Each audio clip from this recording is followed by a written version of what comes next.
Okay, तो आज की न्यूज क्या है? 5th बिम्स्टेक समिट, ठीक है। हाल ही में बिम्स्टेक का 5वां सम्मेलन हुआ है, शिखर सम्मेलन, ठीक है। 5th बिम्स्टेक समिट ऑर्गेनाइज किया गया है। तो यहाँ पे हम समझेंगे कि बिम्स्टेक क्या है, ठीक है, और साथ ही साथ 5th बिम्स्टेक समिट में क्या डिसीजन लिया गया है, क्या नई चीजें आई हैं, ठीक है।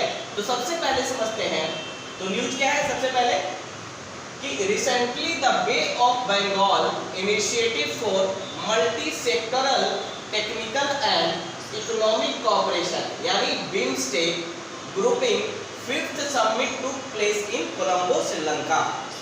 यानी बिम्स्टेक का 5वां समिट यानी 5th समिट हुआ है कहाँ पे? कोलंबो में, श्रीलंका में, ठीक है। और बिम्स्टेक का फुल फॉर्म क्या होता है? Bengal initiative for multi sectoral technical and economic cooperation, short में इसे बिम्स्टेक कहते हैं। तो इसका 5th समिट ऑर्गेनाइज किया गया है कोलंबो में। तो ये समिट क्यों इंपॉर्टेंट है, इसमें क्या नए डिसीजन लिए गए हैं, क्यों बिम्स्टेक हमारे लिए इंपॉर्टेंट है, इन सारी चीजों को डिस्कस करेंगे। और साथ ही साथ बिम्स्टेक में कौन कौन सी कंट्रीज आती हैं वो भी हम यहाँ पे देखेंगे। तो सबसे पहले बिम्स्टेक के बारे में पढ़ते हैं कि बिम्स्टेक है क्या, ठीक है। तो बिम्स्टेक एक रीजनल ऑर्गेनाइजेशन है। रीजनल ऑर्गेनाइजेशन मीन्स जैसे एशिया के अंदर रीजनल ऑर्गेनाइजेशन क्या होता है, एक रीजन के अंदर, जैसे एशिया रीजन के अंदर एक ग्रुपिंग है, ग्रुपिंग ऑफ कंट्रीज, देशों का क्या है, ग्रुपिंग है, ठीक है। Regional organisation comprising 7 members states, इसमें कितने मेंबर्स हैं? 7 मेंबर्स। अब यहाँ पे ये समझना है कि जो 5 मेंबर्स हैं वो साउथ एशिया के हैं, ठीक है, और जो 2 मेंबर्स हैं वो कहाँ के हैं? साउथ ईस्ट एशिया के हैं। तो ये 7 से कैसे अलग हुआ? 7 कंट्रीज में जितने मेंबर्स हैं वो साउथ एशिया के हैं, है ना। लेकिन बिम्स्टेक में टोटल 7 मेंबर्स हैं जिसमें से 5 मेंबर्स साउथ एशिया के हैं और 2 मेंबर्स कहाँ के हैं? साउथ ईस्ट एशिया के। साउथ ईस्ट एशिया का मतलब Myanmar, Thailand, Cambodia, Laos, yes, Philippines, ये सारी कंट्रीज को, यस, तो साउथ ईस्ट एशिया।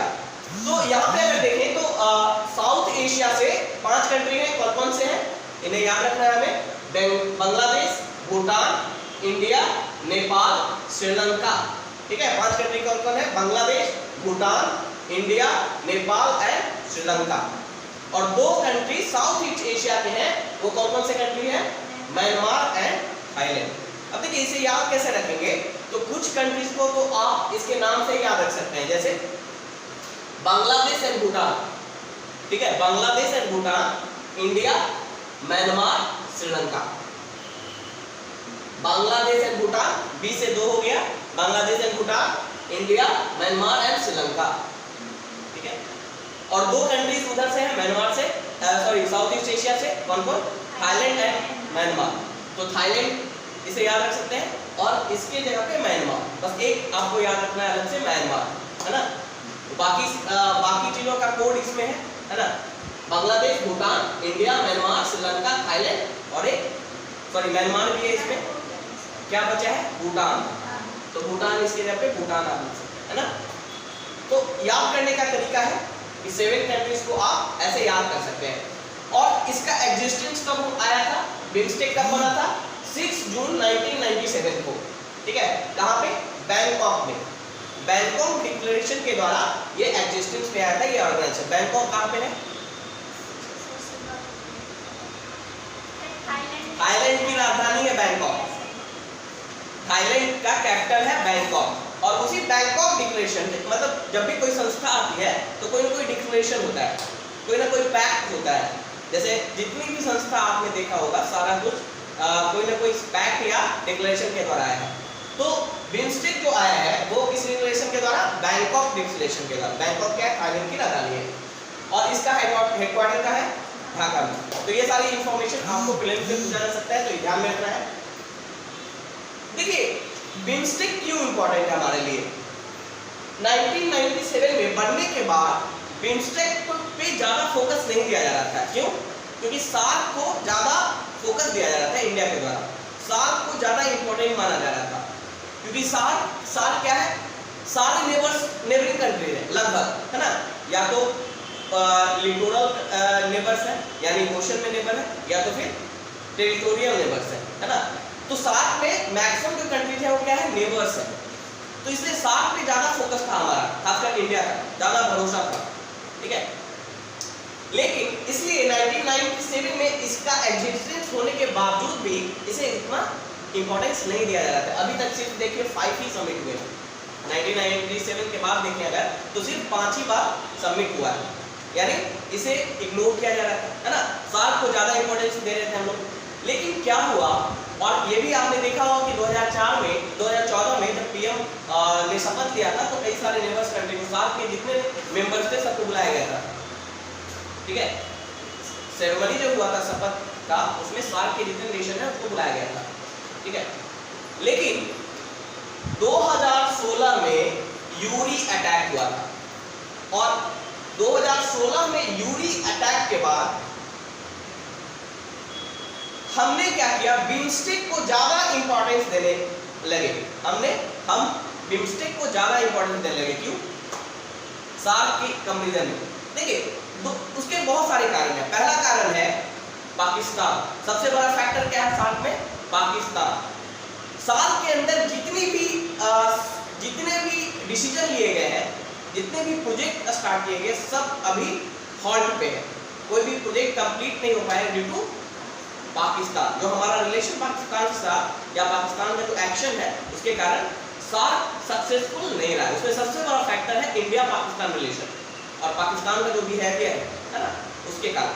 तो सार्क तो 2016 में जब यूरी अटैक हुआ तो हमारा जो विश्वास था सार्क पे कम हो गया। क्यों? Due to presence of Pakistan in SAARC. Okay. साथ ही साथ 2014 में सार्क का जो समिट होने वाला था, कहाँ होने वाला था? 2014 में इस्लामाबाद में, तो उसे हमने बायकॉट किया था। और साथ ही साथ बिम्स्टेक में जितने मेंबर्स हैं उन्होंने भी भारत का साथ दिया था। वैसे मेंबर जो बिम्स्टेक के मेंबर हैं और जो सार्क के भी मेंबर है ना, वैसे कुछ मेंबर उन्होंने इंडिया का साथ दिया था। इंडिया ने 2014 में जो समिट इस्लामाबाद में होने वाला था उसको बायकॉट किया था, है ना। तो खासकर 2016 में ही यूरी अटैक के बाद हमारा जो विश्वास सार्क से कम हो गया, सार्क पे कम हो गया, और हमने बिम्स्टेक को ज्यादा इंपॉर्टेंस देना शुरू किया और बिम्स्टेक को रिवाइव भी करना हमने स्टार्ट कर दिया, रिन्यू करना स्टार्ट कर दिया, है ना। Okay. BIMSTEC countries has supported India's call for a boycott of the SAARC summit scheduled in Islamabad in November 2016 में शेड्यूल था कि इस्लामाबाद में सार्क का समिट होगा, जिसे इंडिया ने बायकॉट किया था। क्यों? पूरी यूरी अटैक के कारण। और इसमें बिम्स्टेक के जो मेंबर थे उसने भी इंडिया का साथ दिया था, है ना। तो इस तरह से इंडिया का भरोसा कहाँ पे शिफ्ट हुआ? 2016 में लगा, है ना, बिम्स्टेक के ज्यादा शिफ्ट हो गया। और ऐसा क्वेश्चन पूछा जाता है कि क्या बिम्स्टेक सार्क को रिप्लेस कर सकता है? क्या बिम्स्टेक सार्क को रिप्लेस किया जा सकता है? तो देखिए, अगर इससे ऐसा क्वेश्चन आपसे पूछा जाए तो दोनों के बीच में आपको कंपेयर करना होगा। सार्क हमारे लिए ज्यादा इंपॉर्टेंट था। क्यों? उसमें हमारे ज्यादातर नेबर्स थे और हम इंडिया की पॉलिसी है नेबर फर्स्ट पॉलिसी, इसलिए हमारा फोकस हमेशा सार्क पे रहता था। लेकिन due to certain development specially from the Pakistan side, Pakistan के कारण हमारा फोकस कहाँ शिफ्ट करना पड़ा? बिम्स्टेक पे। अब हम चाहते हैं कि बिम्स्टेक को ऐसा बनाया जाए जो कि एक रीजनल कॉर्पोरेशन के रूप में, रीजनल ऑर्गेनाइजेशन के रूप में उभरे, है ना। और हमारी जो भी एस्पिरेशन है, हमारा जो भी एस्पिरेशन जो हमने सार्क से रखा था वो हम बिम्स्टेक से फुलफिल कर सकें, है ना। तो ऐसे करके एनालाइज पे आपको लिखना होगा। तो विथ वर्क ऑन, और दूसरा कारण क्या है? दूसरा कारण है, एक तो पाकिस्तान फैक्टर है, दूसरा कि बहुत सारे प्रोजेक्ट जो सार्क में डिसाइड किए गए थे कि सार्क में जिन्हें पूरा करने के लिए, उन सारे प्रोजेक्ट अभी ठंडे अवस्थे में, वो सारा प्रोजेक्ट अभी ठंडा अवस्था में है, ठीक है। Due to various reason, due to this agreement between various members, है ना। तो ये भी हमारा फोकस रह रहा है कि उन प्रोजेक्ट को हम बिम्स्टेक के माध्यम से वो सारी चीजों को हम पूरा कर सकें। जैसे उसमें सबसे बड़ा है ट्रांसपोर्टेशन, मल्टी ट्रांसपोर्टेशन सिस्टम जो हम डेवलप करना चाहते थे सार्क नेशन पे। मतलब एक ऐसा सिस्टम डेवलप होता जो कि सारे 7 नेशन को मिला के बनाया जा सकता था, बट वो फेल हो गया था। ठीक है, और इसलिए हम चाह रहे हैं कि उन सारे प्रोजेक्ट को हम बिम्स्टेक के माध्यम से, जो भी कंट्रीज इसमें शामिल है, जो भी मेंबर्स हैं, उनके माध्यम से हम उसको पूरा करें, है ना। ओके, अब यहाँ पे इंपॉर्टेंट है कि ये जो नया समिट हुआ है, 5th समिट हुआ है 2022 में कोलंबो में, ये क्यों इंपॉर्टेंट है, ये क्या चेंज लाया जा रहा है? तो ये एक रिवोल्यूशनरी चेंज लाएगा। ठीक है, ये जो बिम्स्टेक में एक रिवोल्यूशनरी चेंज लेकर आया है।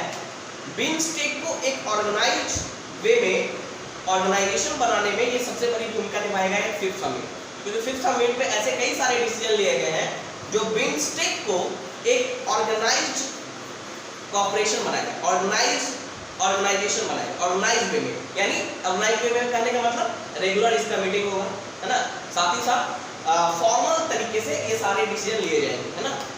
तो क्या क्या डिसीजन लिए गए हैं बिम्स्टेक 5th बिम्स्टेक समिट में? पहला, बिम्स्टेक चार्टर रिलीज किया गया। चार्टर क्या होता है? यस, रिटन डॉक्यूमेंट जिसमें सभी लोगों ने सहमति जताया है, एक रूल्स एंड रेगुलेशन, लॉ की बुक, कानून की बुक एक बनाई गई है कि हम कैसे इसे, हाँ, आगे हम कैसे डिसीजन लेंगे, कैसे हम चलेंगे, है ना, कौन कौन से नियम हमें फॉलो करने हैं, है ना। तो बिम्स्टेक चार्टर रिलीज हुआ है फर्स्ट टाइम 5th समिट में। बिम्स्टेक चार्टर, अभी तक चार्टर रिलीज नहीं हुआ था, यानी इस ऑर्गेनाइजेशन को हम फॉर्मली नहीं देख रहे थे, अब हम इसे फॉर्मली देखना स्टार्ट कर दिए। क्यों? क्योंकि हमारे पास ऑप्शन नहीं, और खासकर इसमें इंडिया ज्यादा इनिशिएटिव लेता है। ठीक है, तो बिम्स्टेक चार्टर रिलीज किया गया है, इसमें ये बोला गया है कि members were expected to meet once every 2 year. अभी तक क्या था, सिर्फ 5 ही बार समिट हुआ है। अब क्या चार्टर में दिया गया है कि हर 2 साल पे एक बार मिलना है ना, ये नियम बनाया गया है। दूसरा, it has now international personality, यानी बिम्स्टेक के मीटिंग में, समिट में इंटरनेशनल पर्सनालिटी को भी शामिल किया जाएगा। जैसे किसी दूसरे देश के राष्ट्रपति या दूसरे देश के प्रधानमंत्री को बुलाया जाता है ना, जैसे इंडियन पीएम मोदी भी कई सारे समिट में जाते हैं, है ना, जो उसके पार्ट नहीं होते हुए भी उस समिट का हिस्सा बनते हैं। उसी तरह बिम्स्टेक में कई सारे इंटरनेशनल पर्सनालिटी को शामिल किया जाएगा, ये चार्टर का ही पार्ट है। उसके अलावा इट हैज एन एम्ब्लेम, इसका एक एम्ब्लेम होगा। एम्ब्लेम क्या होता है? एक साइन, एक सिग्नेचर, मतलब साइन, जैसे भारत का एम्ब्लेम है अशोक क्या, है ना, हाँ, इट हैज एन एम्ब्लेम होगा, है ना, जैसे भारत का एम्ब्लेम है, आपने देखा है भारत सरकार का जो, हाँ, उसी तरह उसके अलावा इट हैज अ फ्लैग, इसका अपना फ्लैग भी होगा, बिम्स्टेक का अपना फ्लैग भी होगा। यानी